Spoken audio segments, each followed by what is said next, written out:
This woman had her hands and feet severed and was imprisoned for 10 years. Her husband and daughter were also held captive inside the same house. The mastermind behind it all was none other than the blonde woman standing before them, Hannah. Hannah used to be an anesthesiologist. Judging from the vacant look in the husband's eyes, it wasn't hard to imagine what Hannah had been doing to him. The most terrifying part was that their daughter, Anne, had no idea of the truth. In her mind, Hannah was the one who had raised her. No one knew why Hannah had done this to the family. The truth only began to surface the day two fugitives showed up. That night, mother and daughter were celebrating Taylor's birthday when urgent knocking rattled the door. Through the peephole, they saw a man begging for help. His brother was injured. With Anne present, Hannah didn't dare refuse and reluctantly let them inside. Mark was badly hurt. Hannah suggested taking him to a hospital, but Danny refused, insisting that would only make things worse. Danny's behavior was erratic, clearly unstable. Left with no choice, Hannah agreed to treat Mark's wounds. Her steady, practiced hands revealed that she was all too familiar with tending to victims like the woman she had imprisoned. Once Mark began to recover, Danny went to wash up in the bathroom and secretly slipped a small knife into his sock, a weapon that would later become the brothers' lifeline. When Mark woke up, he realized Danny had grabbed the wrong bag. Instead of money, it was filled with clothes. The cash-filled duffel was still in their overturned car. At dinner, Mark asked if there was a phone he could use. Hannah told him there was no reception in the area. The nearest phone booth was 2 kilometers away. That call was critical to Mark. He wanted Hannah to take him there, but she refused, blaming the storm. The truth was, at 10 o'clock, she had to inject Taylor. Otherwise, he would slowly regain his ability to speak. To trick Hannah into cooperating, Mark and Danny staged a scene. Danny faked a psychotic breakdown, screaming that he had to get his notebook from the car. Perhaps out of motherly instinct, Hannah agreed. Before leaving, she reminded Anne firmly, "If I'm not back by 10,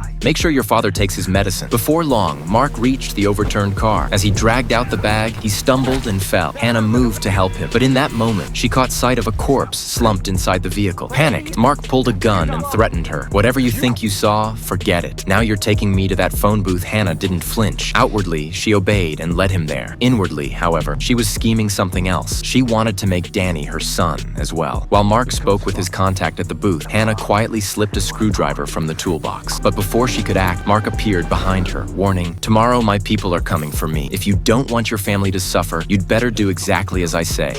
He touches my family, I'll kill you.